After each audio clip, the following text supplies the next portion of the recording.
ॐ हरिः ॐ श्री गुरुभ्यो नमः। हरिः ॐ पार्थाय प्रतिबोधितां भगवता नारायणेन स्वयं व्यासेन ग्रथितां पुराणमुनिना मध्ये महाभारतम् अद्वैतामृतवर्षिणीं भगवतीम् अष्टादशाध्यायिनीम् अम्ब त्वामनुसन्दधामि भगवद्गीते भवद्वेषिणीम् नमोऽस्तु ते व्यासविशालबुद्धे पुल्लारविन्दायतपत्रनेत्र येन त्वया भारततैलपूर्णः प्रज्वालितो ज्ञानमय प्रदीपः प्रपन्नपारिजाताय स्तोत्रवेत्रैकपाणये ज्ञानमुद्राय कृष्णाय गीतामृतदुहे नमः। सर्वोपनिषदो गावः दुग्धगोपालनन्दनः पार्थो वत्ससुधीर्भोक्ता दुग्धं गीतामृतं महत्। वसुदेवसुतं देवं कंसचाणूरमर्दनं देवकी परमानन्दं कृष्णं वन्दे जगद्गुरुं। भीष्मद्रोणतथा जयद्रथजला गान्धारनीलोत्पला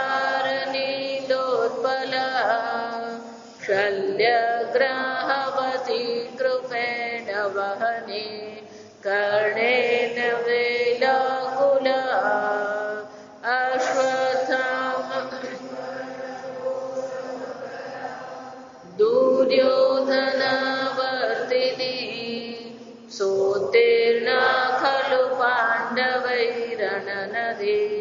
कैवर्तकः केशवः पाराशर्यवचस्तरोजममलं गीतार्थगन्धोत्कटं नानाख्यानककेसरं हरिकथा सम्बोधनाबोधितं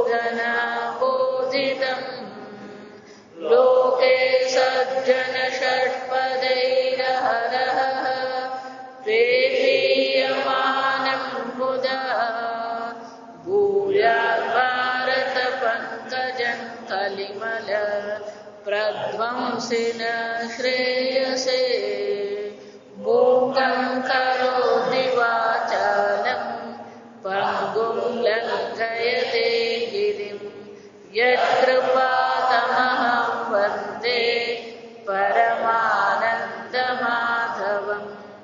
यं ब्रह्मा वरुणेन्द्ररुद्रमरुतः स्तुन्वन्ति दिव्यैस्तवैः वेदैः साङ्गपदक्रमोपनिषदैः गायन्ति यं सामगाः ध्यानावस्थिततद्गतेन मनसा पश्यन्ति यं योगिनः यस्यान्तन्न विदुःसुरासुरगणाः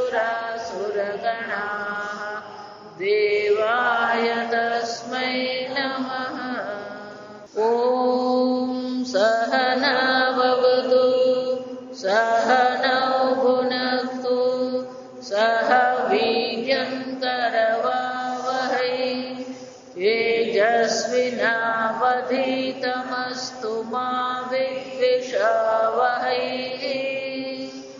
ॐ शान्ति शान्ति शान्तिः। अध्याय त्रीजो श्लोक 14। अन्नाद् भवन्ति भूतानि પર્જન્યાદન્ન સંભવઃ યજ્ઞાદ ભવતિ પર્જન્યઃ યજ્ઞ કર્મ સમોદ્ભવઃ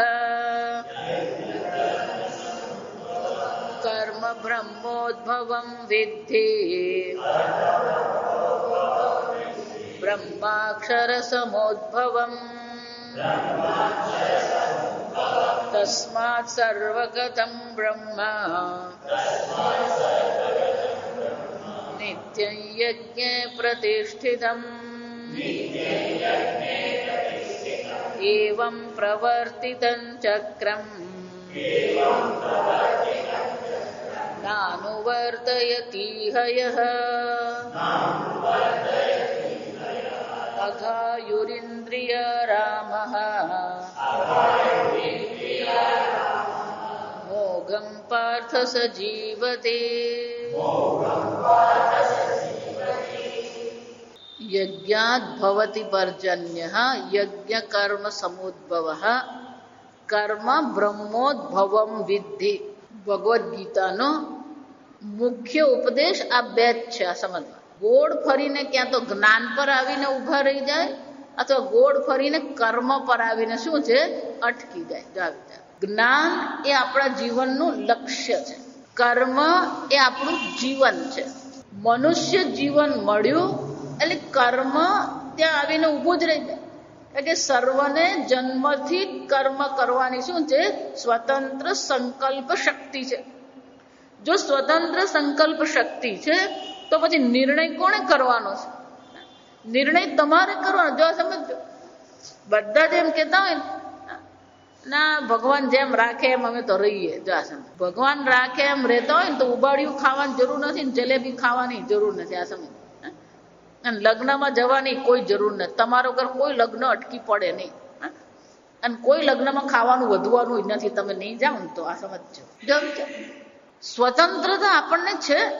કયું કર્મ કરવું આપણા હાથમાં છે. કોઈને કોઈ પ્રકારે દોષ દેવાની જરૂર જ નથી. આમ કર્મ આપણા હાથમાં છે, કર્મ આપણે કરવાનું છે. જો તો કર્મ કરવાની સ્વતંત્રતા આપણને આપી ખરી ભગવાને, પણ એ સ્વતંત્રતાને કારણે આપણે કયું કર્મ કરીએ જો આ સમજો બરાબર. એનો અર્થ શું થયો? કયું કર્મ કરવું જોઈએ એનો નિર્ણય કોના હાથમાં છે? આપણા હાથમાં છે. હજી પડઘો પડે છે, જરાક ધીમું કરી દે ને. જો વિચાર, નિર્ણય કોઈ પણ પ્રકારનો નિર્ણય કરવો હોય, પછી એ કર્મ હોય જ્ઞાન હોય, જો સમજો કોઈ પણ પ્રકારના નિર્ણય માટે એ નિર્ણયનો આપણી પાસે શું હોવું જોઈએ? કોઈક માપદંડ હોવું જોઈએ, કોઈક ધારા ધોરણ આપણી પાસે હોવી જોઈએ જેને આધારે આપણે કોઈક નિર્ણય લઈ શકીએ. આ સમજો, નિર્ણય આપણે જ કરવાનો છે.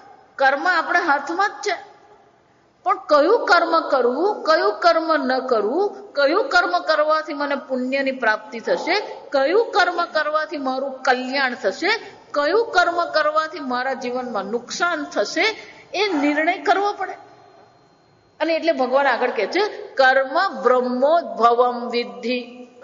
એ અર્જુન તું જાણી લે, વિદ્ધિ કર્મ બ્રહ્મમાંથી ઉત્પન્ન થયા. શંકરાચાર્યજી કહે છે બ્રહ્મ વેદ. અહીંયા બ્રહ્મ એટલે સત્યમ જ્ઞાનમ અનંતમ બ્રહ્મ લેવલ નથી. બ્રહ્મ એટલે શું છે? વેદ. કર્મ, કયું કર્મ આપણું કલ્યાણ કરનાર છે, કયું કર્મ આપણને નુકસાન કરનાર છે, એ દર્શાવનાર તો કોણ છે? વેદ છે. જો સમજો, વેદ શાસ્ત્ર આપણને માર્ગદર્શન આપે છે, વેદ શાસ્ત્ર આપણને ઉપદેશ કરે છે, વેદ શાસ્ત્ર આપણને વિધાન કરે છે. જો વિચાર, 4 પ્રકારના કર્મ વેદમાં દર્શાવવામાં આવે છે. એક નિત્ય નૈમિતિક કર્મ. જો વિચાર, નિત્ય કર્મ એટલે જે રોજ કરવાના છે. રોજ સવાર સાંજ ઘરમાં દીવો થવો જોઈએ, રોજ સવાર સાંજ પ્રાર્થના થવી જોઈએ, આરતી થવી જોઈએ, જપ કરવા જોઈએ. આ બધા નિત્ય કર્મ. જો નૈમિતિક કર્મ એટલે કે આજે ગ્રહણ છે, આજે મહાશિવરાત્રી છે, જન્માષ્ટમી છે, આ બધા શું કહેવાય? નૈમિતિક કર્મ. કોઈ પ્રસંગ છે, લગ્ન છે, મૃત્યુ છે, આ બધા કેવા કહેવાય? નૈમિતિક કર્મ છે. પછી છે કામ્ય કર્મ. કામ્ય કર્મ એટલે કે આપણને કોઈક વિશેષ પ્રકારની ઈચ્છા છે અને એ ઈચ્છાની પૂર્તિ માટે આપણે શું કરીએ? કોઈ કર્મ કરીએ, કામ્ય કર્મ, નિષિદ્ધ કર્મ અથવા તો પ્રતિષિદ્ધ કર્મ. નિષિદ્ધ કર્મ એટલે કે જે કર્મ આપણે કરવા જોઈએ નહીં. જે કરવું જોઈએ એ પણ શાસ્ત્ર દર્શાવે છે, જે ન કરવું જોઈએ એ પણ કોણ દર્શાવે છે? શાસ્ત્ર જ દર્શાવે છે. સુરામમાં પીવેત, કલુંજમ ન ભક્ષયેત, હિંસામ ન કુર્યાત. ક્યારેય કોઈને કોઈ પ્રકારની પીડા પહોંચાડવી જોઈએ નહીં, હિંસા કરવી જોઈએ નહીં. સુરામ ન પીવેત, દારૂ પીવો જોઈએ નહીં. કેમ કેવું પડે? આ નિષેધ કેમ કરવો પડે છે? કારણ કે પેલું કર્મ કરવાની શક્યતા છે, કોઈની હિંસા કરવાની શક્યતા છે, દારૂ પીવાની શક્યતા છે, માંસ મચ્છી ખાવાની શક્યતા છે. અને એટલા માટે શાસ્ત્રએ આદેશ કરવો પડે કે તું આવું કરીશ નહીં. કેમ? તું આ કરીશ તો ભલે તને એમ લાગશે કે મને આનંદ મળ્યો, પણ એ આનંદ છેવટે તો શામાં પરિણમે છે? દુઃખમાં જ પરિણમે છે. કારણ કે પાપ કર્મ છે અને એ પાપ કર્મ પાછળથી તને એવું કર્મ ફળ આપશે કે જે કર્મ ફળ ભોગવવા માટે પછી તારી પાસે શું છે? કોઈ વિકલ્પ રહેતો નથી. જો આ સમજજો. એટલા માટે આપણા જીવનમાં કેટલાક એવા પ્રસંગો બને છે જેમાંથી આપણે શું કરવું પડે? પસાર થવું જ પડે. પણ એ કોને કારણે છે? આપણા કોઈક એવા પાપ કર્મ છે જેને કારણે અમુક પરિસ્થિતિમાંથી આપણે પસાર થવું પડે. ઘણી વાર એવું થાય, જો વિચારો, આપણે જોઈએ છે, આપણે જાણીએ છીએ, આપણે સમજીએ છીએ, પણ આપણે કંઈ કરી શકતા નથી. જો વિચારી, જોઈએ છે કે આ ખોટું થઈ રહ્યું છે, આપણે જાણીએ છીએ કે આ બરાબર નથી. અહીંયા ત્રીજા અધ્યાયમાં અર્જુન પૂછવાનો જ છે ભગવાન, અનિચ્છિન્ન વિવાષ્ટે. ભગવાન કોઈ ઈચ્છા નથી છતાં પણ શું થાય છે? વિચારી જો. આ શાસ્ત્ર આપણને દર્શાવે છે કે કોને નિષિદ્ધ કર્મ કહેવાય, કયા કર્મ આપણે કરવા જોઈએ નહીં. જો અને છેલ્લું છે પ્રાયશ્ચિત કર્મ. છેલ્લું ચોથું કર્મ કયું છે? પ્રાયશ્ચિત કર્મ. પ્રાયશ્ચિત કર્મ એટલે કે આપણે કોઈ ભૂલ કરી હોય, કશુંક આપણાથી છૂટી ગયું હોય, કોઈ પ્રમાદ થઈ ગયો હોય, તો એને માટે આપણે શું કરીએ? પ્રાયશ્ચિત કરીએ. શાસ્ત્રમાં જે પ્રાયશ્ચિત કર્મ દર્શાવ્યા છે, એક વાર જો પ્રાયશ્ચિત કર્મ કરે ને તો જિંદગીભર નિષિદ્ધ કર્મ નહીં કરે. આ વિચાર. કેમ?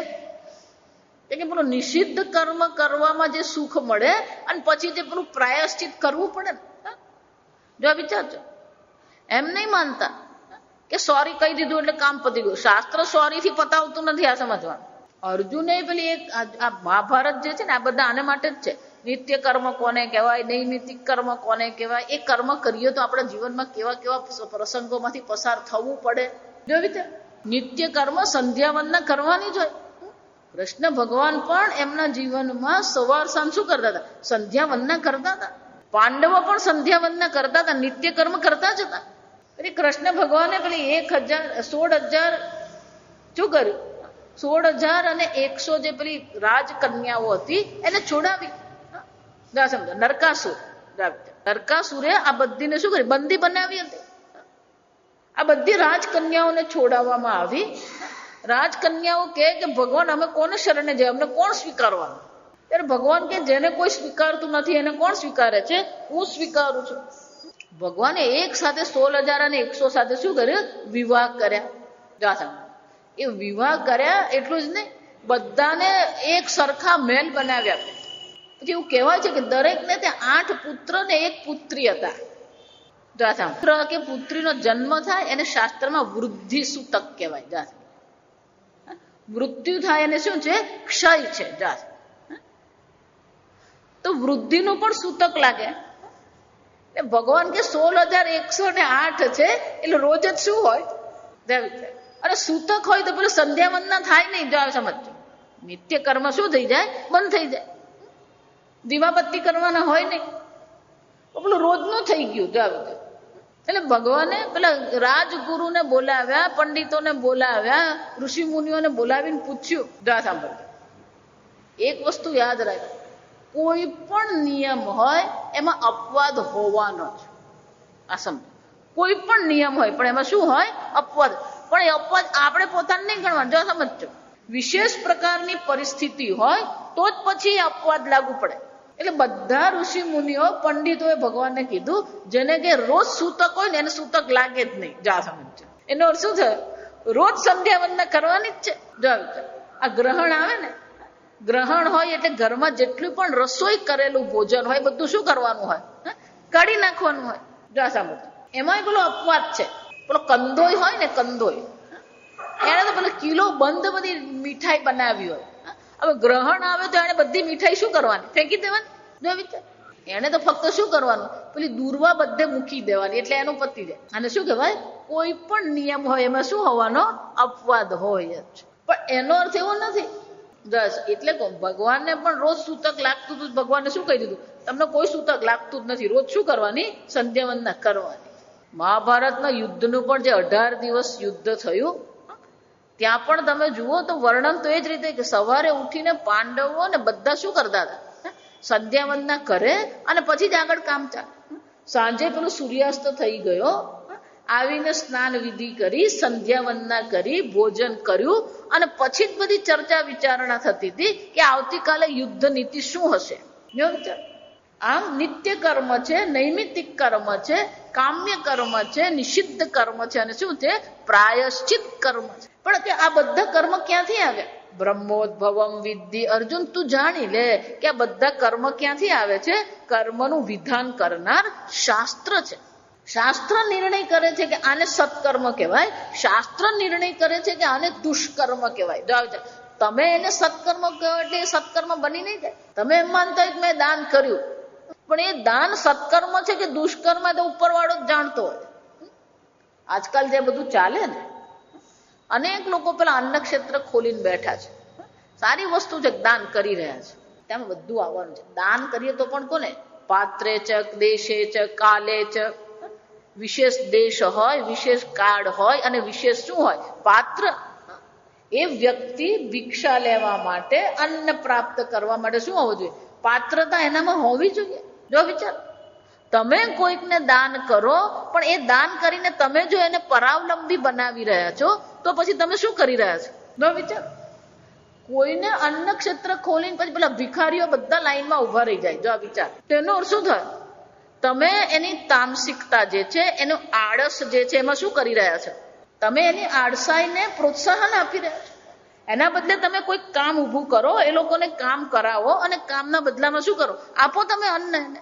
આ ભુજમાં જયારે ધરતીકંપ થયો ને, પછી જયારે બધા ઘર બનાવવાના આવ્યા, જો સાંભળજો, સામાન્ય રીતે માણસ પર જયારે દુઃખ પડે ને ત્યારે પેલું એનું મગજ છે ને એવું બંધ થઈ જાય. અને એમાં પણ જયારે ઘણા બધા લોકો સહાનુભૂતિ બતાવે ને એટલે પછી પેલો પોતાને શું માનવા માંડે? હું બહુ દુઃખી, જો મારાથી તો કઈ થાય જ નહીં, હું બહુ દુઃખી. આ સાંભળ, પણ જયારે પેલા ઘર બનાવવાનું 2-4 મહિના સુધી તો બધા રસોડા ચાલ્યા. જો સાંભળ, મહિના સુધી તો બધી સંસ્થાએ રસોડા ચલાવ્યા, પણ પછી રસોડા ચલાવવા માટે માણસો જોઈએ ને, બધું જ જોઈએ. આ વિચાર એટલે ધીરે ધીરે બધા સંસ્થા વાળાએ કહેવા માંડ્યું, ભાઈ તમે પણ શું કરો? રસોઈ અમે બનાવીએ છીએ, પણ રસોઈ બનાવવામાં તમે પણ શું કરો? તમે મદદરૂપ થાવ. તમારા જ માટે રસોઈ બની રહી છે. ભલે તમે દુઃખી છો, તમારી પાસે ઘર નથી, કપડાં નથી, પણ આ 1 મહિનામાં ઘણી બધી વ્યવસ્થા થઈ ગઈ છે, તો તમારે શું કરવું જોઈએ? તમારી રસોઈ કરવામાં રોટલી વણો, લોટ બાંધો, શાક સમારી આપો, વાસણો ધોવાના, આ બધું કરવું જ પડે. કોઈ તમારા માટે કેટલો વખત કરે? જવાબ એટલું જ નહીં. જયારે ઘર બનાવવાનું આવ્યું ત્યારે ઘણી બધી સંસ્થાએ સ્પષ્ટપણે કહી દીધું હતું કે તમારે ઘર બનાવવું હોય તો અમે સાધન તમને લાવી આપીશું, મજૂરી કોણે કરવાની છે? વિચાર, તમારે ઘરમાં રહેવું છે તો બાંધવાનું તમારે છે, અમે તમને બાંધી નહીં આપીએ, મદદ કરીશું અમે લોકો. વિચાર કરીએ, કોઈ આપણને મદદ કરે, પણ સાથે આપણે પણ શું કરવું જોઈએ? આપણે માથ જોડે ઉભા રહીને જોવાનું નહીં કે દિવાલ બની ગઈ ને હવે રસોડું બાકી છે ને. આ સમજવાનું છે. દાન કરીએ પણ એ દાનની પેલામાં પાત્રતા, યોગ્યતા હોવી જોઈએ. આ સમજો. બીજું વિશ્વયુદ્ધ થયું ને, અમેરિકાની હાડકા પાછળા ભાંગી ગયેલા, સમજો, આર્થિક રીતે. ત્યારે જે પેલો રાષ્ટ્ર પ્રમુખ હતો, એણે જોયું કે લોકોની પાસે બેરોજગારી છે, લોકોની પાસે પૈસા છે નહીં, કરવું શું? સરકાર પાસે એટલા બધા પૈસા હતા નહીં. ત્યારે પેલા રાષ્ટ્ર પ્રમુખે બહુ સરસ કામ કર્યું. જો આ યુદ્ધ દરમિયાન એ લોકોને ખ્યાલ આવ્યો કે વાહન વ્યવહારમાં બહુ મુશ્કેલી પડતી હતી. એટલે એણે પેલા સરકાર તરફથી શું કર્યું? રસ્તા બનાવવાનું શરૂ કર્યું. આખા દેશના રસ્તાના એણે શું કર્યા? પેલા પ્લાન બનાવી દીધા. પ્લાન બનાવીને આ બધા જે બેરોજગાર હતા એ બધાને શું કર્યું? બધાને પ્રાંત પ્રમાણે કામે લગાવ્યા. તો બધાને શું મળી ગયું? રાષ્ટ્રને રસ્તો પણ મળી ગયો અને લોકોને શું થયું? આવક થઈ ગઈ. જો સમજો આ વસ્તુ આજે એટલે કહું, આપણી સરકાર જેમ ખોટમાં ચાલે છે એનું કારણ છે આ બધી સબસિડી જે આપતા ફરીએ છીએ ને આપણે. કોઈ સબસિડીની જરૂર નથી. તમે એની પાસે કામ કરાવડાવો ને આપો એને પૈસા. જો સમજો આ જેટલા રાષ્ટ્રો જે બધા ઊંચા આવી ગયા છે અમસ્તા નથી આવે. ત્યાં લોકો 8-8, 10-10 કલાક કામ કરે છે. આપણે ત્યાં પેલો ઘરમાં એક કામ કરે ને બાકીનો ખાટલા પર ટાટ્યો તાણીને બેઠેલો જ હોય. જો વિચાર આ સમજવાનું છે. આર્થિક પરિસ્થિતિમાં ઊંચું આવવું હોય તો શું કરવું પડે? ઘરની દરેક વ્યક્તિએ ક્યાંક ને ક્યાંક કોક પર કામ કરવું પડે. આપણા દેશમાં આ બહેનોને ખરેખર હું હકીકત કહું છું, બહેનો પેલી 2 વાર રસોઈ કરે એટલે ત્યારે તો હું મોટો ઉપકાર કરી નાખ્યા. આ સમજ, હકીકત કહું છું. રસોઈ કરો બરાબર છે, પણ રસોઈ કરતા કેટલી વાર લાગે તમને? 2 કલાક. બાકી શું કરવાનું હોય? પેલું ટીવી સામે જ બેઠી હોય. આ ટીવી તો એટલું ભંગાર થઈ ગયું છે. આ વિચારે તો પેપરમાં કેટલી વાર ટીવી વિશે આવે છે કે આ બધું જોવા જેવું નથી ને જોવા લાયક, પણ છતાંય કોઈ છોડી શકતું જ નથી. આ આપણે જેટલું આ ગુટકાનો વિરોધ કરીએ છીએ ને એના કરતા વધારે વિરોધ કરવા જેવો કોનો છે? આ ટીવીનો છે. હકીકત તમને કહું છું. સિગરેટનો અને તમાકુનો જે વિરોધ કરીએ છીએ એના કરતા વધારે વિરોધ આ ટીવીનો થવો જોઈએ. પણ આખો દાડો બેસીને ટીવી જ જોતો હોય. હવે વિચાર, ભગવાને કર્મ કરવાની તમને સ્વતંત્રતા આપી છે, તો જીવનમાં કર્મ કરવું, કંઈક કર્મ કરવું. યજ્ઞ કરીએ, દાન કરીએ, તપ કરીએ, પૂજા કરીએ, પાઠ કરીએ, જપ કરીએ. જો વિચાર, પૂજ્ય સ્વામીજી બહુ સરસ કે હમણાં રાજકોટ આવ્યા ને ત્યારે ફરીથી હમણાં બધાને કીધું કે તમારી કર્મની સ્વતંત્રતા ક્યાં ખરેખર પ્રગટ થાય. જો વિચારી જો, આપણે શું માનીએ છીએ? મન ફાવે ત્યારે ઉઠું, મન ફાવે ખાઉં, મન ફાવે ત્યારે ટીવી જોઉં, મન ફાવે ત્યારે લગ્નમાં જાઉં. એને શું માનીએ આપણે? સ્વતંત્રતા માનીએ. આ સ્વતંત્રતા છે? ટીવી ન જોવું ને એ ખરી સ્વતંત્રતા છે. હકીકત તમને કહું, ગપ્પા ન મારવા ને એ ખરી સ્વતંત્રતા છે. સામે ભોગ પડેલો છે પણ તમે ભોગને ના પાડો ને એ તમારી સ્વતંત્રતા છે. બાકી સામે ભોગ પડ્યો અને ભોગ કર્યો ને એ તો પ્રાણી કહેવાય. જો આ તમે રામેશ્વર કે વૃંદાવન જાઓ ને, વૃંદાવનમાં ભૂલે ચૂકે જો રૂમની બારી ખુલ્લી રાખી અને બારી પર જો કેળા મૂકેલા હોય ને, સમજ, વૃંદાવન અને રામેશ્વર આ 2 જગ્યાએ એટલા બધા વાનરો છે, પણ ત્યાંની જે પ્રજા છે ક્યારેય વાંદરાને એક પણ પથ્થર નહીં મારે. હકીકત તમને કહું, તમે વૃંદાવન જાઓ કોઈ વાંદરાને એક પથ્થર નહીં મારે. રામેશ્વર તમે જાઓ એટલા બધા વાંદરાઓ છે, કોઈ એને પાંદરા. કેમ? કારણ કે બધા કોણ છે? આ રામના સેવકો છે. વૃંદાવનમાં તો એવું છે કે તમારા હાથમાં આમ પગલ થેલો લઈને જતા હોય ને, પેલો વાંદરો ઉપર બેઠો હોય, તમે તો આમ ચાલતા જતા હોય, સીધો કૂદીને તમારા ખભા પર બેસે, તમારા ખભા પરથી આ પેલો થેલો લઈ લે. જો થેલો લઈને સીધો પાછો ઝાડ પર ચડીએ જાય. એ ઝાડ પર ચડે ને પછી થેલો ખોલીને જુએ કે આમાં શું શું છે. તમે એકવાર વૃંદાવન ગયા હતા ને તો આવું જ થયું હતું. એટલું જ નહીં, આ બધા વાંદરા બધા આધુનિક થઈ ગયા. જો આવી રીતે અમારે એક ભાઈ હતા, એને ચશ્મા મૂકેલા, પેલા ચશ્મા પહેર્યા. જો હવે આ ભાઈને બિચારાને એવું હતું કે ચશ્મા બિલકુલ વંચાય નહીં, કશું જ નહીં. સામે વસ્તુ પડી છે અને પોતાને ન અટકાવી શકે એને પ્રાણી કહેવાય. જા સમજ, વાંદરાની સામે તમે કેળું મૂકો અને તમે એમ કહો તાર ખાવાનું નથી. જો વિચારતી, કેળું મૂક્યું હોય અને વાંદરો ન ખાય એ શું છે? તમારી સામે ભોગ છે. જો સમજો, ભોગ નથી અને ભોગ નહીં કરીએ ને એને કઈ મતલબ નથી. આગળ આપણે જોઈ જ ગયા, નિરાહાર તમારી પાસે નથી કર્યું ને એમાં કઈ બહુ મોટાઈ નથી. સામે બટાકા વડા પડેલા હોય. આજે આ સમજ, મહારાજશ્રીના પણ ગુરુજી ઉડિયા બાબા, એ ઉડિયા બાબા એવું કહેતા, સામે ભાવતી મીઠાઈ પડી હોય અને છતાં મોઢામાં જો પાણી નહીં આવે ને તો તમે વૈરાગી. વિચારજો, આપણ તો ખાલી જલેબી એમ શબ્દ સાંભળીએ ને એટલે મોઢામાં પાણી આવી જાય. સામે જલેબી આવે તો પૂછવાનું જ નહીં હોય. એનો અર્થ શું થાય? સામે ભોગ છે અને તમે ભોગ કરો છો. એ કઈ છે? એ મનુષ્ય નથી, એ કર્મ નથી, એ પ્રાણી વૃત્તિ છે. જો એટલે હું હંમેશા કહું ને, એ કોઈ ગધેડાની જઈને પાછળ જઈને ઉભો રહે તો શું થવાનું? ગધેડો એવું કહેશે, વિચારશે આજે લાત નથી મારવી. જો સમજ, વાંદરાની સામે કેળું પડ્યું હોય એ કેળું ખાવાનું જ છે. ગધેડાની પાછળ જઈને કોઈ ઉભો રહે તો લાત પડવાની જ છે. અને ધારો કે જો લાત પડે ને અને પેલો પોલીસ ચોકીમાં જઈને એમ કે પેલું ગધેડાએ મને લાત મારી, જો આ સમજજો, પોલીસ શું કરવાનું? ગધેડાને પકડવાનો છે. પોલીસ પેલાને દંડો મારે, તને કોણે કહ્યું પાછળ જઈને ઉભા રહેવાનું? જા સમજ. એનો અર્થ શું છે? કોને કર્મ કહેવાય? જા સમજો. કોને સ્વતંત્રતા કહેવાય? ભોગ કરવો એ સ્વતંત્રતા નથી, પણ આજકાલ ફેશન થઈ ગઈ. જો આ સમજો, અમે કેટલા સારામાં સારા ભોગ કરીએ છીએ. લોકો જે ચર્ચા કરે ને, કઈ ચર્ચા કરે? અમે આ બધે ભિક્ષા કરવા જઈએ ને, આ જ હોય બધું. અમે કેટલા સારામાં સારા ભોગ કરીએ ને એ જ કહેતા હોય. હંમેશા જે ચર્ચા મનુષ્ય કરતો હોય, શાની કરતો હોય છે? ભોગની ચર્ચા. ભોગ કરવો એ મનુષ્યત્વ નથી. ભોગ કરતા પોતાને અટકાવવું ને એને મનુષ્યત્વ કહેવાય. પણ એ કોણ શીખવે આપણને? તેને ત્યક્તેન ભુંજીતા. જા સમજ. બીજા અધ્યાયમાં છે ને ભગવાન બધું કહી જ ગયા છે. આ સમજો. આ જગતમાં સુખ નામની વસ્તુ છે જ નહીં, આ ભગવાન કહી જ ગયા. અને છતાંય આપણે ફાંફા તો ક્યાં મારીએ છીએ? આ જગતમાં જ સુખ શોધવાનો પ્રયત્ન કરીએ.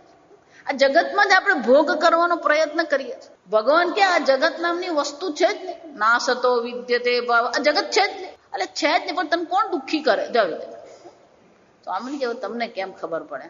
તમે બધું ઘર બાર છોડીને બેઠા, જો આ વિચાર. તું બેસી જા, તને કોણ ના પાડે? બંજુ કોઈ આવું કે તો મોઢા પર જ કર્યું, તને કોણ ના પાડી છોડવાની? ને પણ પછી અમારા છોકરા બૈરાને શું કરવું? ત્યાગ કરવામાં તમને કોઈ અટકાવતું નથી. આ હકીકત તમને કહું. આપણી જ વૃત્તિ નથી, આપણી પાત્રતા નથી, આપણી તૈયારી ત્યાગની નથી. આ સમજો. અને એટલે પછી આપણે બધે માથા મારતા ફરીએ. આપણને એમ લાગે પેલો જો ને બહુ દુઃખી છું, જરાક મદદ કરી આવું. કોણ ના પડે? સારી વસ્તુ જ છે, પણ મદદ કરવામાં તું જો દુઃખી થતો હોય ને, તો વિચાર. આપણી મુશ્કેલી એ છે કે પેલું બીજાને મદદ કરવામાં સારી વસ્તુ છે, બીજાને મદદ કરવી, પણ બીજાને મદદ કરવામાં આપણે જો દુઃખી થતા હોઈએ, આપણી જો અપેક્ષા સંતોષાતી નહીં હોય, તો એનો અર્થ શું થયો? આ સમજવાનું. એટલે અહીંયા શાસ્ત્ર આપણને માર્ગદર્શન આપે. કર્મ કોને કહેવાય? દાન કોને કહેવાય? ત્યાગ કોને કહેવાય? વૈરાગ્ય કોને કહેવાય? સંન્યાસ કોને કહેવાય? ધર્મ કોને કહેવાય? આ બધી વસ્તુનું ચર્ચા કરનાર કોણ છે? કર્મ બ્રહ્મોદ્ભવમ વિદ્ધિ. વેદ શાસ્ત્ર આપણને માર્ગદર્શન આપે છે. કોને કર્મ કહેવાય? કોને દાન કહેવાય? જા સમજ. કોને વૈરાગ્ય કહેવાય? જ્ઞાન કોને કહેવાય? તપશ્ચર્યા કોને કહેવાય?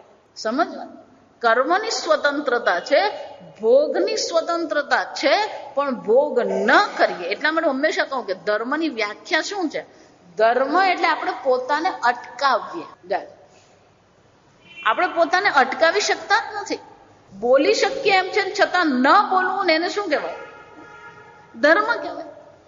અને એટલે શંકરાચાર્યજી કહે છે આ વેદ સહ ઉદ્ભવ કારણમ યસ્ય. આ કર્મનું કારણ એટલે કે આ કર્મ આપણને ક્યાંથી પ્રાપ્ત થાય છે? વેદમાંથી ઉત્પન્ન થયા. કર્મ ક્યાંથી ઉત્પન્ન થયા? વેદમાંથી કર્મ ઉત્પન્ન થયા. કર્મ આપણી મરજીથી નથી, પણ કે વેદ ક્યાંથી આવ્યા? વેદ કોણે લખ્યા? જો આ એક મોટો પ્રશ્ન. વેદ કોણે લખ્યા? વેદ કોઈ લખ્યા? વેદ પહેલું તો એ છે કે લખ્યા એમ ક્યારે પૂછી શકાય? એને ગ્રંથ કહીએ ને તો પૂછી શકાય. વેદ ગ્રંથ છે, પણ પરદેશ વાળાએ કહી દીધું આ પૃથ્વી પર સૌથી પ્રાચીન ગ્રંથ ઋગ્વેદ છે. એટલે આપણે છાતી ફૂલાવીને ફરીએ બધાને. જો મૂર્ખ છે આ વિચાર. જો અમેરિકા વાળાએ કબૂલ કર્યું ઋગ્વેદ સૌથી પ્રાચીન છે, એટલે પણ એ ગ્રંથ જ નથી. જો આ વિચાર. શાસ્ત્રમ તુ પ્રમાણમ. શાસ્ત્ર તો શું છે? પ્રમાણ છે. કોઈ કે લખેલું છે? આગળ આવશે 15મા અધ્યાયમાં ભગવાન કહે છે સર્વસ્ય ચાહમ હૃદિ સન્નિવિષ્ટ મત્ત સ્મૃતિ જ્ઞાનમ અપોહનં ચ વેદશ્ચ સર્વૈરહમેવ વેદ્ય વેદાંત કૃત વેદ વિદેવ ચાહ. આ વેદને ઉત્પન્ન કરનાર પણ હું જ છું, વેદમાં વેદને જાણનારો પણ હું જ છું. જો આ સમજવા ભગવાનને. જો વેદને ઉત્પન્ન, વેદાંત વેદ કૃત એટલે શું છે? આ વેદને ઉત્પન્ન કરનાર પણ હું જ છું, વેદમાં વેદ વિદ વેદને જાણનાર પણ હું જ છું, અને વેદ દ્વારા જાણવા યોગ્ય વેદ્ય એ પણ કોણ છે? હું જ છું. ભગવાનમાંથી જ વેદ ઉત્પન્ન થયા. ભગવાન જ વેદનો વિષય છે, અને વેદને જાણનારો પણ કોણ છે? ભગવાન જ છે. અને એટલે કે છે બ્રહ્માક્ષર સમુદ્ભવ બ્રહ્મ પુનઃ વેદાખ્યમ અક્ષર સમુદ્ર અક્ષરમ બ્રહ્મ પરમાત્મા સમુદ્ભવ યસ્ય તત અક્ષર સમુદ્રમ વેદ બ્રહ્મ વેદ ઇત્યર્થ. શંકરાચાર્યજી કહે છે કે આ બ્રહ્મ ઉત્પન્ન ક્યાંથી થયા? એ પરમાત્મામાંથી જ ઉત્પન્ન થયા. તમે આ વેદ બ્રહ્માક્ષર જે કીધું, અક્ષર બ્રહ્મ જે અક્ષર પરમાત્મા છે, એ અક્ષર પરમાત્મામાંથી જ આ વેદની ઉત્પત્તિ થઈ. તો કે ખરેખર વેદ ઉત્પન્ન થયા. એટલે શંકરાચાર્યજી આગળ કહે છે યસ્માત સાક્ષાત પરમાત્માખ્યાત અક્ષરાત પુરુષ નિશ્વાસવત સમુદ્ભૂત બ્રહ્મ. કે ખરેખર ભગવાને પણ ઉત્પન્ન કર્યા. પુરુષ નિશ્વાસવત, પુરુષ નિશ્વાસ, આપણા ફેફસામાંથી જે શ્વાસ નીકળે એને શું કહેવાય? નિશ્વાસ કહેવાય. ગાસન આપણે શ્વાસ અને ઉચ્છ્વાસ એવું કહીએ. ગુજરાતીમાં શું કહેવાય? શ્વાસ અને ઉચ્છ્વાસ. અંદર હવા લીધી એને શ્વાસ કહેવાય, બહાર કાઢીએ એને ઉચ્છ્વાસ કહેવાય. સંસ્કૃતમાં એને શ્વાસ કહેવાય અને શું કહેવાય? નિશ્વાસ કહેવાય. પુરુષ નિશ્વાસવત, જેવી રીતે આપણો શ્વાસ બહાર નીકળે છે, એ નીકળવામાં કેટલો પ્રયત્ન છે, કયો સંકલ્પ છે, જો વિચારવું પડે. ચાલો હવે હું શ્વાસ બહાર કાઢું, પછી વિચારે ચાલો હવે હું શ્વાસ લઉં. આવું જો એને કરવાનું હોય તો આખો દાડો એ જ કરતો પડે. ખાવા પીવાનું બધું બાજુએ રહી જાય. જો સમજ, સહજતા કહેવાય એને. શું કહેવામાં આવે? સહજતા. શ્વાસ અને નિશ્વાસ જેટલી સહજતાથી આપણામાં થઈ રહ્યું છે, પ્રવૃત્તિ થાય છે, એમ પરમાત્મામાંથી એટલી જ સહજતાથી શું ઉત્પન્ન થયું? આ વેદ ઉત્પન્ન થયા. અને એટલે કે છે આ પરમાત્મા જે છે એમાંથી શું થયું? અસ્ય મહતઃ ભૂતસ્ય નિશ્વસ એતદ ઋગ્વેદ યજુર્વેદ સામવેદ. આ બૃહદારણ્યક ઉપનિષદનો મંત્ર છે કે જે અક્ષર પરમાત્મા જે છે એ નિશ્વાસ સમાન એ અક્ષર પરમાત્મામાંથી જ આ ઋગ્વેદ યજુર્વેદ સામવેદની ઉત્પત્તિ થઈ. તસ્માત સર્વાર્થ પ્રકાશકત્વાત સર્વગતમ બ્રહ્મ. તસ્માત સર્વગતમ બ્રહ્મ. જો બે વસ્તુ અહીંયા જોવાય. ભગવાનમાંથી વેદ ઉત્પન્ન થયા. આ માથી શબ્દ છે ને એ જ મજાનો છે. સંપૂર્ણ વેદ આ માથી પર જ ચાલે. પાંચમી વિભક્તિ. માટીમાંથી ઘડો બન્યો એમ કહીએ, એનો અર્થ શું થયો? ઘડો ને માટી બે છે. સોનામાંથી ઘરેણા બન્યા તો ઘરેણા અને સોનું બે છે. પરમાત્મામાંથી જો આ બ્રહ્મ વેદ ઉત્પન્ન થયા હોય તો પરમાત્મા અને વેદ બે વસ્તુ છે. વેદ સ્વયં કોણ છે? પરમાત્મા જ છે. બ્રહ્મ સ્વરૂપ પરમાત્મા જ છે. વેદ સ્વયં પરમાત્મા છે, કારણ કે વેદ પરમાત્માથી ઉત્પન્ન થાય. એ જ રીતે આ જગત પણ કોનામાંથી ઉત્પન્ન થયું? પરમાત્મામાંથી ઉત્પન્ન થયું. મત્તસ્સર પરતરન્નાન, આ બધું આગળ આવશે. ઈશ્વર જગતથી પણ ભિન્ન નથી, ઈશ્વર વેદથી પણ ભિન્ન નથી. અને જો વેદ ઈશ્વરમાંથી ઉત્પન્ન થયું હોય તો પછી વેદ જે કહી રહ્યું છે એમાં કોઈ પણ પ્રકારની ખામી હોઈ શકે ખરી? સર્વાર્થ પ્રકાશકત્વાત, એટલે શંકરાચાર્ય શબ્દ કયો વાપરે છે? સર્વ પ્રકારના અર્થ, સર્વ પ્રકારના પ્રયોજન, સર્વ પ્રકારની સિદ્ધિને પ્રકાશિત કરનાર કોણ છે? આ વેદ છે. મનુષ્ય જીવનનું માર્ગદર્શન આપનાર આ વેદ છે. સર્વાર્થ પ્રકાશકત્વ. તમારા જીવનનું પ્રયોજન શું છે? એ પ્રયોજનને પ્રાપ્તિ માટે શું કરવું જોઈએ? એનું સાધન શું છે? એ પણ કોણ દર્શાવે છે? વેદ દર્શાવે છે. હું એટલે વારંવાર કહું કે આજકાલ જેટલા સંપ્રદાયો છે એ મોટે ભાગેના સંપ્રદાયો વેદ શાસ્ત્રને તો શું કરી દીધું છે? ગીતા ભણે ખરો, પણ વેદ શાસ્ત્રને શું કરે? બાયપાસ જ કરી દે છે. જો તમે શાસ્ત્રને જ નહીં રાખશો તો તમારો સંપ્રદાય કયો? કોઈ પણ સંપ્રદાય હોય છેવટે એનું મૂળ તો ક્યાં છે? વેદ શાસ્ત્રમાં છે. આ સમજો. જો વેદ શાસ્ત્ર જ નથી તો પછી એ સંપ્રદાયને હિન્દુ કહેવો કે નહીં, એ પ્રશ્ન ઉભો થઈ જાય. આ વિચારી દો કે આપણું મૂળ ક્યાં છે? વેદ છે આપણું. અને એટલે જો આ સમજો, આ બધા વાક્યો કોના છે? અર્જુનના વાક્યો નથી, મારા વાક્યો નથી. આ કોણ કહી રહ્યું છે? ભગવાન સ્વયં કહી રહ્યા છે. ભગવાન શ્રી કૃષ્ણ સ્વયં આ કહી રહ્યા છે. કર્મ બ્રહ્મોદ્ભવમ વિદ્ધિ બ્રહ્માક્ષર સમુદ્ભવમ તસ્માત સર્વગતમ બ્રહ્મ. આમ આ બ્રહ્મ કેવું છે? વેદ સ્વરૂપે, જગત સ્વરૂપે, ઈશ્વર સ્વરૂપે. આ બધું ઈશ્વર માત્ર જ છે. અને એ બ્રહ્મ કેવું છે? સર્વગતમ બ્રહ્મ.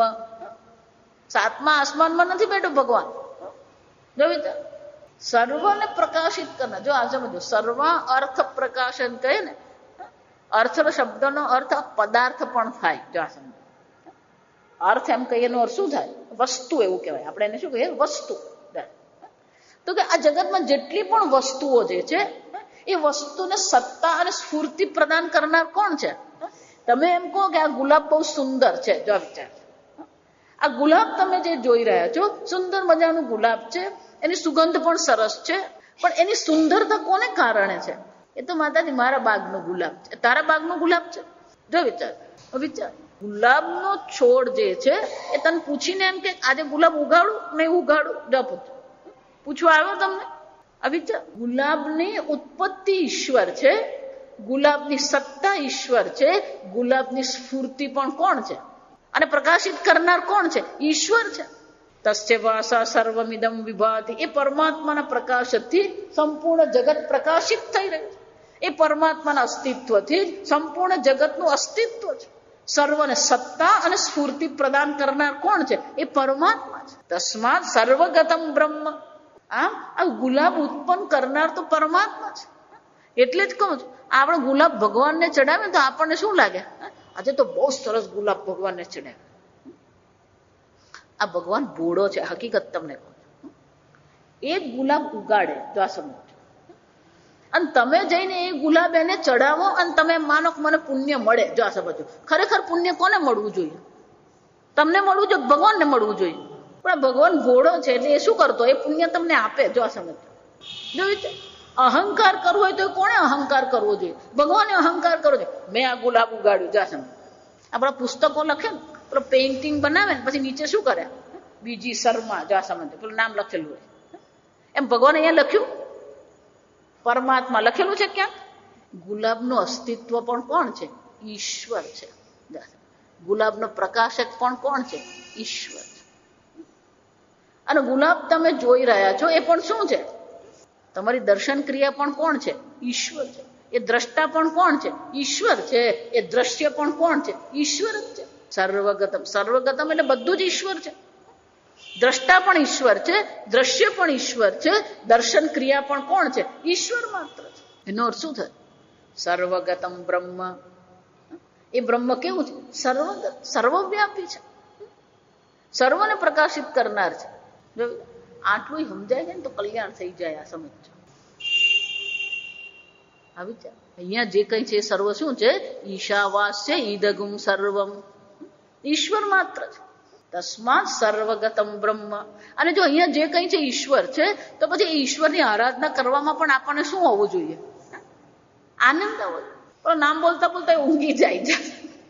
કેમ? કારણ કે આપણે ઈશ્વર તત્વમાં રુચિ નથી. આ સમજો, હું આજે વારંવાર એટલા માટે કહું છું કે જે છે એમાં આપણને રુચિ થતી નથી, જે નથી એમાં આપણને શું થતું રહે છે? રુચિ થાય છે. અહીંયા જે કઈ છે ઈશ્વર માત્ર છે. અખિલ બ્રહ્માંડમાં એક તું શ્રીહરિ જુજવે રૂપે અનંત ભાસે. જે કઈ છે ઈશ્વર માત્ર છે. સહસ્ર શીર્ષા પુરુષ સહસ્રાક્ષ સહસ્રપાદ સભૂમિમ વિશ્વદો વૃત્વા અત્યતિષ્ઠત દશાંગુલમ. અહીંયા છે એ પણ ઈશ્વર છે, અને અહીંયા નથી એ પણ શું છે? ઈશ્વર જ છે. ઈશ્વર પર દ્રષ્ટિ જ નથી જતી આપણે. એક વાર ઈશ્વરની દ્રષ્ટિ પડે ને, કોઈ દુઃખ જેવી વસ્તુ નહીં રહે. સમજ, પ્રતિકૂળતા હશે જીવનમાં, પણ દુઃખ જેવી વસ્તુ નહીં રહેશે. આ સમજ, ઈશ્વર દ્રષ્ટિ આપણને મળી. ઈશ્વરને ઓળખતા નથી એટલે જીવનમાં દુઃખ છે. એટલે ભગવાન શું કહી ગયા? પંડિતા ન અનુશોચંતી. આ સમજ, આપણું વાક્ય છે ને બ્રહ્મ વાક્ય કહેવાય. આ સમજ, દુઃખ પડે એટલે સમજી જ લેવાનું કે આપણી બુદ્ધિ ઈશ્વરથી ક્યાંક દૂર હટી ગઈ, ઈશ્વરના સંપર્કથી ક્યાંક વિમુખ થઈ ગઈ. ઈશ્વરથી વિમુખ થવું એ જ દુઃખ છે, અને ઈશ્વરને સન્મુખ થવું એ શું છે? સુખ છે. દુઃખ છે ના નથી, પ્રતિકૂળતા છે, પણ હું દુઃખી છું એ ક્યારે આવે? ઈશ્વરથી વિમુખ થઈએ ને તો આવે. તસ્માત સર્વગતમ બ્રહ્મ. આ ઈશ્વર તો કેવું છે? સર્વવ્યાપી છે. સર્વાર્થ પ્રકાશકત્વાત સર્વગતમ. પણ આગળ મેં કહ્યું, ભગવદ્ ગીતાનો સંદેશો બે જ છે. બ્રહ્મ વિદ્યાયામ યોગ શાસ્ત્રે. બે જ વસ્તુ છે, બે જ વિષય છે. એક બ્રહ્મ વિદ્યા છે ને બીજું કયું છે? યોગ શાસ્ત્ર. જો બ્રહ્મ વિદ્યા નથી તો પછી બાકી કયું રહ્યું? યોગ શાસ્ત્ર. ત્રીજું નહીં આવે, જો સમજો. એટલે ભગવાન કહે છે જો એ સર્વગત બ્રહ્મ છે એને આપણે ઓળખતા નથી, જો આ સમજો, તો પછી આપણા જીવનનું પ્રયોજન શું હશે? નિત્યમ યજ્ઞ પ્રતિષ્ઠિતમ. જો બ્રહ્મ જ્ઞાન થયું નથી, સર્વત્ર ઈશ્વરના દર્શન થતા નથી, તો પછી કઈ બુદ્ધિ કેળવીએ? એ બ્રહ્મ કેવું છે? નિત્ય યજ્ઞમ પ્રતિષ્ઠિતમ બ્રહ્મ. એ ઈશ્વર નિત્ય ક્યાં વાસ કરી રહ્યો છે? આ યજ્ઞમાં જ વાસ કરી રહ્યો છે. યજ્ઞો વૈ વિષ્ણુ. આ યજ્ઞ કોણ છે? ઈશ્વર છે. જો સમજો, અહીંયા આખો યજ્ઞ શબ્દનો અર્થ જ ભગવાને બદલી નાખ્યો. નિત્યમ યજ્ઞ પ્રતિષ્ઠિતમ નો અર્થ શું થયો? જ્યાં પણ યજ્ઞ વિધિ છે, જ્યાં પણ સત્કર્મ છે, જ્યાં પણ ભાવના છે, પ્રેમ છે, ત્યાં કોણ છે? ઈશ્વર. જ્યાં ત્યાગ છે, જ્યાં વૈરાગ્ય છે, ત્યાં ઈશ્વર છે. જ્યાં ભોગ છે ત્યાં ઈશ્વર નથી. કેમ? કારણ કે નિત્યનો વાસ ક્યાં છે? નિત્યમ યજ્ઞ પ્રતિષ્ઠિતમ. એ બ્રહ્મ જેને આપણે કહીએ, એ પરમાત્મા જેને કહીએ છીએ, એ પરમાત્માનો નિત્ય વાસ તો ક્યાં છે? યજ્ઞ પ્રતિષ્ઠિતમ. અને જો યજ્ઞમાં એની પ્રતિષ્ઠિત હોય તો પછી આપણા જીવનમાં પણ શું હોવું જોઈએ? યજ્ઞ જ હોવું જોઈએ. જો આ સમજો, મેં આગળ જ કીધું કે ગોળ ફરીને ભગવાન પાછો ક્યાં આવીને ઉભો રહી જવાનો? પેલા કર્મ પર આવીને જ ઉભો રહી જાય. છેવટે આ યજ્ઞ જ છે જે તમારું કલ્યાણ કરી શકે, બીજી કોઈ વસ્તુ તમારું કલ્યાણ કરી શકે એમ છે જ નહીં. અને એટલે શંકરાચાર્યજી કહે છે નિત્યમ સદા યજ્ઞ વિધિ પ્રધાનત્વ યજ્ઞ પ્રતિષ્ઠિતમ. આ વેદ જે છે એની બે જ વસ્તુ છે વેદમાં પણ, ક્યાં તો યજ્ઞ વિધિ છે અને ક્યાં તો બ્રહ્મ વિદ્યા છે. પણ જો બ્રહ્મ વિદ્યા નથી તો પછી શું હોવાનું? યજ્ઞ વિધિ જ છે આપણા માટે. આપણું જીવન જ યજ્ઞ બનવું જોઈએ. ગઈકાલે કહ્યું એમ આપણું જીવન જ યજ્ઞ કર્મ કરોમિ તદખિલમ શંભો તવારાધનમ. જે પણ કંઈ કરીએ બધું શું હોવું જોઈએ? યજ્ઞ બની જવું જોઈએ. વિચાર, આપણું જીવન જો યજ્ઞ બની જાય તો આપણા જીવનમાં દુઃખ નામની વસ્તુ નહીં રહે. જે સામે છે ને પરિસ્થિતિ, સ્વામીજી બહુ સરસ કહે કે યજ્ઞ એટલે શું? જો સમજો, આહુતિ આપવી એટલે યજ્ઞ. તમારી સામે જે પરિસ્થિતિ છે એને સ્વીકારીને એ પરિસ્થિતિમાં તમે પરમાત્માનું ચિંતન કેટલું કરો છો, ઈશ્વર ચિંતન કેટલું કરો છો, શાસ્ત્ર ચિંતન કેટલું કરો છો, એ તમારા હાથમાં છે. પરિસ્થિતિ તો આવી ગઈ તમારી સામે, એ પરિસ્થિતિને બદલી શકાય એમ તો છે જ નહીં. પણ એ જ પરિસ્થિતિને સ્વીકારીને આપણી બુદ્ધિને આપણે મુક્ત કરીએ. જો પરિસ્થિતિનો તમે વિરોધ કરતા રહેશો તો શું થશે? પરિસ્થિતિ તો જે છે એ જ રહેવાની છે, પણ માનસિક રીતે તમે શું થવાના? એ પરિસ્થિતિનો વિરોધ કરીને એ પરિસ્થિતિને તમે શું કરી દીધી? તમારા મનમાં લાવીને મૂકી દીધી. એટલે પછી મગજ શું કરતું રહે? મુશ્કેલી જ આવે છે. 5મા અધ્યાયમાં એટલે ભગવાન કહે છે સ્પર્શાન કૃત્વા બહિ બાખ્યાન. ઈશ્વર ચિંતન કરવું હોય, શાસ્ત્ર ચિંતન કરવું હોય તો શું કરવાનું? બહાર જેટલા પણ વિષયો છે એ બધા વિષયોને શું કરતા શીખવું પડે? બહાર રાખતા શીખવું જ પડે. પણ આપણી હાલત તો શું છે? પેલું બધું અંદર ભરીને બેઠા છે. અને પછી અંદર એટલું ભરેલું છે કે મેરે દિલ કે ટુકડે હુએ હજાર, એક યહાં ગીરા એક વહાં ગીરા. જો સમજ, તમારી બુદ્ધિને, તમારા મનને ભરવું કે ખાલી રાખવું એ સ્વતંત્રતા તમારી છે. યાદ રાખો, કોઈ બળજબરી કરીને તમારા મનમાં પ્રવેશ કરી શકે એમ છે જ નહીં. હકીકત તમને કહું, મનના દરવાજાના રાજા તમે છો. દ્વારપાળ કોણ છે? તમે છો. એને મનમાં પ્રવેશ કરાવવો કે નહીં કરાવવો એ કોના હાથમાં છે? એ તમારા હાથમાં છે. આ સમજો, બહાર છે બધું, પણ આપણી બુદ્ધિ પણ એવી છે, આપણું મન પણ એવું છે. પેલું એક વિષય પર અટકી ગયું પછી મન શું કરતું રહે? પેલું એ ગુમરાયા જ કરે એના પર. જો વિચાર, પછી મગજ એનું એ જ ફર્યા કરે ત્યાં. આ ઉંમર થાય ને પછી આવું થાય. જો સમજ, ઉંમર વાળા હોય ને પેલું એક વાર પેલું મગજમાં લગ્નમાં જવાનું છે. જો આપણે એમ કહ્યું ને બા આપણે 4 વાગે લગ્નમાં જવાનું, જ્યાં સાંભળો પેલું 4 વાગે લગ્નમાં જવાનું છે એકવાર કીધું હોય તો 4 દિવસ પહેલેથી શરૂ થઈ જાય. કેમ? પેલું મગજમાં શું એ ભાઈ પરમ દાડે 4 વાગે આપણે લગ્નમાં જવાનું, તું આવી જજે ને ટાઈમ પર. હા બા હું આવી જવા. પછી સવારે પેલો નીકળે ભાઈ 4 વાગે જવાનું છે. હા જા. એનો અર્થ શું થાય? એની બુદ્ધિ આ પહેલા પેલી એલપી રેકોર્ડ આવતી જાય, પેલું કેસેટ આવી ને કેસેટે ગઈ ને સીડી આવી ગઈ. આ સમજો, પેલી લોંગ પ્લે રેકોર્ડ આવતી પહેલા, એમાં પેલી પિન હોય, એટલે પિન મૂકે ને એટલે પછી આમ વાગતું હોય. એમાં પિન જો અટકી ગઈ તો શું થાય? એ જ ચાલ્યા કરે. એમાં ઉંમર થાય ને પછી પેલી પિન અટકી જાય છે. પણ ઉંમર થાય અને પિન અટકે ને એ પહેલા જો આપણે સાવધાન થઈ જઈએ, યજ્ઞ કર્મ જો જીવનમાં આવી જાય તો પછી આ અટકવાનું રહે નહીં. એટલા માટે કહું, આ વેદાંત છે ને એ રિટાયર્ડ માટે નથી. આ સમજો, એ 70 પછી પેલો વેદાંત સાંભળવા આવે જો આ સમજ, અને પછી કે અઘરું પડે, એ અઘરું જ પડવાનું હોય જો આ સમજ. પેલો 70 વર્ષ સુધી આખા ગામમાં જલેબી ફાફડાની ચર્ચા કરી હોય, પછી હવે એને બ્રહ્મની ચર્ચા કરાય. હું એટલા માટે કઉ છું કે અહીંયા ભગવાન એમ કે છે નિત્યમ પ્રતિષ્ઠિતમ, જો આ સમજો. પણ એ નિત્ય પ્રતિષ્ઠા ક્યારે શક્ય બને? આ સમજો. હમણાં રાજકોટમાં પેલા પરમાત્માની ષષ્ઠી પૂર્તિ હતી જો આ સમજ. એટલે ત્યાં પૂજ્ય સ્વામીજી 4 દિવસ હતા. એટલે પેલા માધવ પ્રિયદાસજી આપણા ચારોડી સ્વામિનારાયણ ગુરુકુળ અમદાવાદ જા, એ પણ હતા, મિત્ર છે. એટલે એ આવેલા. એ બહુ મજાક કહેતા, એમનો પ્રવચન સાંભળો ને બહુ હસાવે. એટલે કે આ પરમાત્માજીને 60 વર્ષ થયા પણ સાથે નાઠી એવું તો નથી જેમ કે. અને એટલે ભગવાન અહીંયા આપણને કહી રહ્યા છે કે કર્મ એ વેદ શાસ્ત્રથી છે, અને વેદ શાસ્ત્ર આપણને જે યજ્ઞ કર્મ દર્શાવે છે એ યજ્ઞ કર્મ પણ ઈશ્વરથી ભિન્ન નથી. એ બ્રહ્મ કેવું છે? નિત્યમ બ્રહ્મ યજ્ઞ પ્રતિષ્ઠિતમ. એ યજ્ઞ પણ કોણ છે? ઈશ્વર માત્ર છે. યજ્ઞો વૈ વિષ્ણુ હો. આ યજ્ઞ પણ વિષ્ણુ જ છે, ઈશ્વર જ છે. જપ કરીએ ને તો નામ પણ ઈશ્વર જ છે. જા વિચાર. અને જપ પણ શું છે? ઈશ્વર. યજ્ઞાનામ જપ યજ્ઞોસ્મિ. આ સર્વ યજ્ઞોમાં ભગવાન શું કે છે? જપ યજ્ઞ હું છું. હું એટલે તમને કહું કે ભલે તમને એવું લાગે કે મને રસ પડતો નથી, પણ વારંવાર કરતા રહેશો તો શું થશે? રસ પડશે. બાકી પછી છાપું વાંચ્યું, ટીવી જોયું, પછી પેલું રાજકારણની ચર્ચા કરી, નરેન્દ્ર મોદી આવવાનો કે કોણ, જે આવે તારો રોટલો તારે જ રડવાનો છે, અને તારી જપે તારે જ કરો છે. નરેન્દ્ર મોદી કે તારા માટે જપ કરવા આવવાનો નથી. જો ઉદ્ધરે આત્મનાત્માનમ નાત્માનમ અવસાદયે. આ ભોગ કરી કરીને તારો અવસાદયે એટલે શું છે? તારા નાશના રસ્તે તું નહીં જા. જો ભોગની અતિશયતા પણ આપણી બુદ્ધિમાં તામસિકતા લાવે, અને એટલે પછી શું થાય? આ શાસ્ત્ર ચિંતન આપણા માટે શું બની જાય? અઘરું બની જાય. અને એટલે ભગવાન બહુ સ્પષ્ટપણે કહે છે કે આ હું પણ ક્યાં વાસ કરું છું? આ યજ્ઞમાં જ મારો વાસ છે.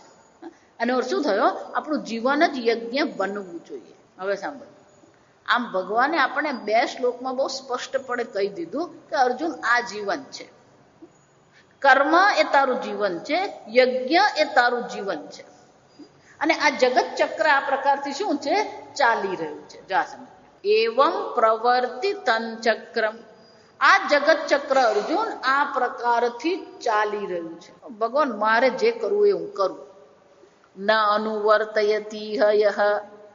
જે આ જગત ચક્રનું અનુસરણ કરતો નથી. એનો અર્થ શું થાય?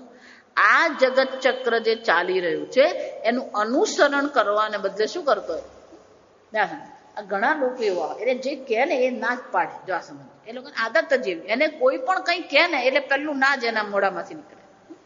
અમારે એક બેન છે, એ મારા ગુરુ બેન છે. એને કોઈ પણ એની સાથે તમે વાત કરો ને તો એનું અંગ્રેજીમાં વાતો કરે. જા સમજ. એનો પહેલો શબ્દ નો જ હોય. જા સમજ. એ નાથી જ શરૂ કરે. એટલે એકવાર મેં કીધું, આ તમારા બધા વાક્ય નાથી શું કામ શરૂ થાય? નો નો નો નો, આઈ એમ નોટ ડુઈંગ સો. એટલે ભગવાન કે છે આ જગત ચક્ર આ રીતે ચાલી રહ્યું છે. યજ્ઞ કર્મ આપણું જ કર્તવ્ય છે, આપણું જીવન છે. પણ જે એનું અનુસરણ કરતો નથી, એનો અર્થ શું થયો? પોતે અનુસરણ કરતો નથી. એક આ જગત ચક્ર જે ચાલી રહ્યું છે એમાં અનેક પ્રકારથી શું કરી રહ્યો છે? દખલગીરી કરી રહ્યો છે. આપણે ગઈકાલ જોઈ ગયા કે આ જગત ચક્ર જે સંવાદિતા જે છે એ સંવાદિતામાં શું કરી રહ્યો છે? એ વિસંવાદિતા ઉત્પન્ન કરે છે, અવ્યવસ્થા ઉત્પન્ન કરે છે. જો આ વિચારી જો, તમે એમ માનતો હોય કે હું કંઈ કરતો નથી, પણ જો તમે તમારા કર્તવ્ય કર્મનું પાલન કરતા નથી, એ પણ આ જગતની દ્રષ્ટિએ શું છે? વિસંવાદિતા છે. કારણ કે તમે આ જગતની બહારની વ્યક્તિ નથી. આ જગતનું શું છે? મેં આગળ સમજાવ્યું એમ, આ જગતના અંગભૂત તમે છો. એનો અર્થ શું થયો? તમારી પાસે ખરેખર કોઈ સ્વતંત્રતા છે જ નહીં. તમને ભગવાને જ્યાં મૂક્યા છે, જે દેશમાં, જે કાળમાં, જે પરિસ્થિતિમાં ભગવાને તમને મૂક્યા છે, એ પરિસ્થિતિને અનુરૂપ તમારે શું કરવું પડે? યોગ્ય કર્મ કરવાનું જ છે. જો આ સમજો.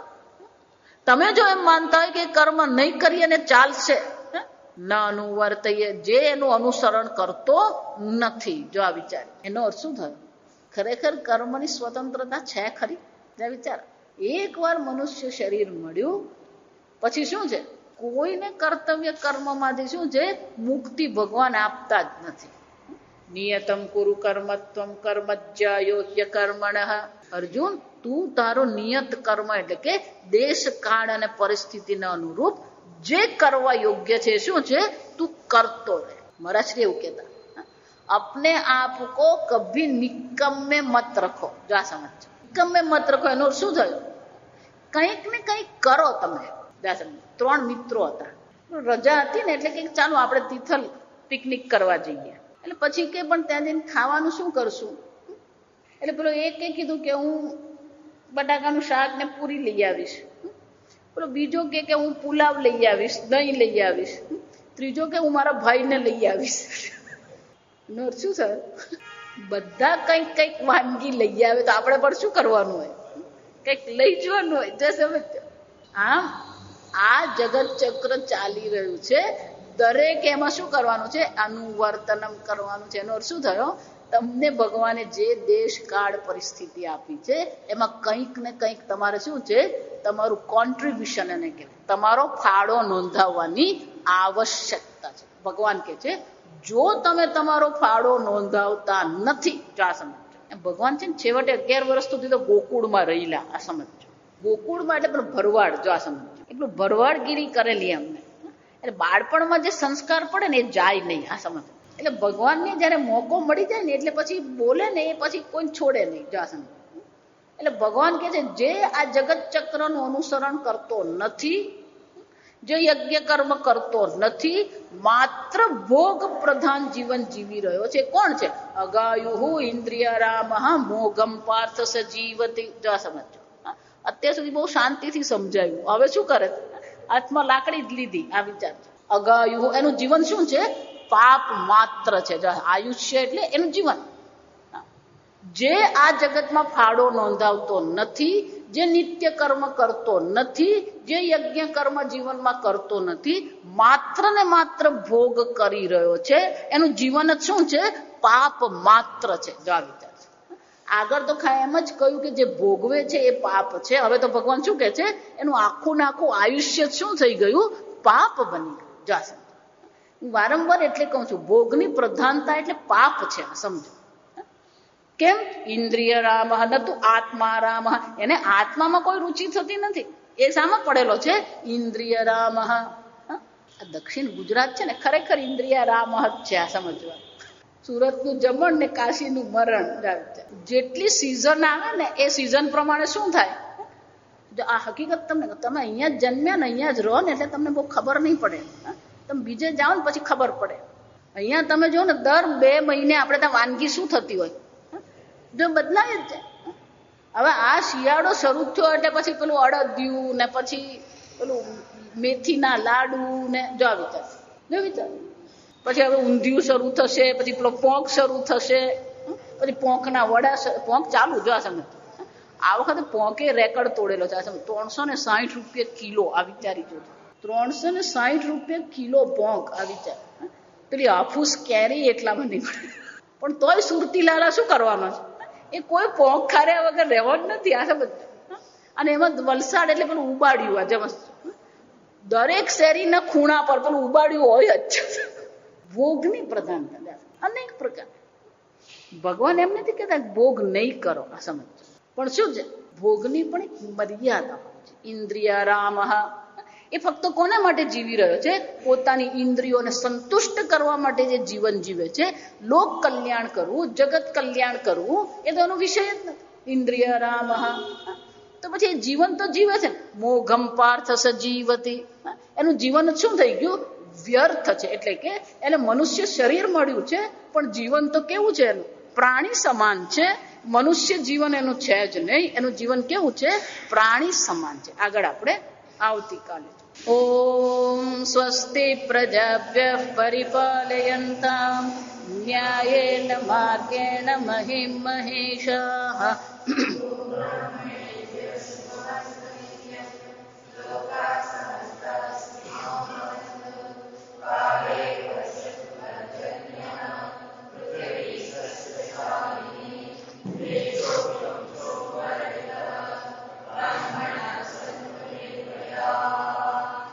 ಓಂ ಸರ್ವೇಷಾಂ ಸ್ವಸ್ತಿರ್ಭವತು ಸರ್ವೇಷಾಂ ಶಾಂತಿರ್ಭವತು ಸರ್ವೇಷಾಂ ಪೂರ್ಣಂ ಭವತು ಸರ್ವೇಷಾಂ ಮಂಗಲಂ ಭವತು ಸರ್ವೇ ಭವಂತು ಸುಖಿನಃ ಸರ್ವೇ ಸಂತು ನಿರಾಮಯಾಃ ಸರ್ವೇ ಭದ್ರಾಣಿ ಪಶ್ಯಂತು ಮಾ ಕಶ್ಚಿತ್ ದುಃಖಭಾಗ್ ಭವೇತ್ असतो मा सद्गमय तमसो मा ज्योतिर्गमय मृत्योर्मा अमृतंगमय ओम पूर्णमद पूर्णात् पूर्णमुदच्यते पूर्णस्य पूर्णमादाय पूर्णमेवावशिष्यते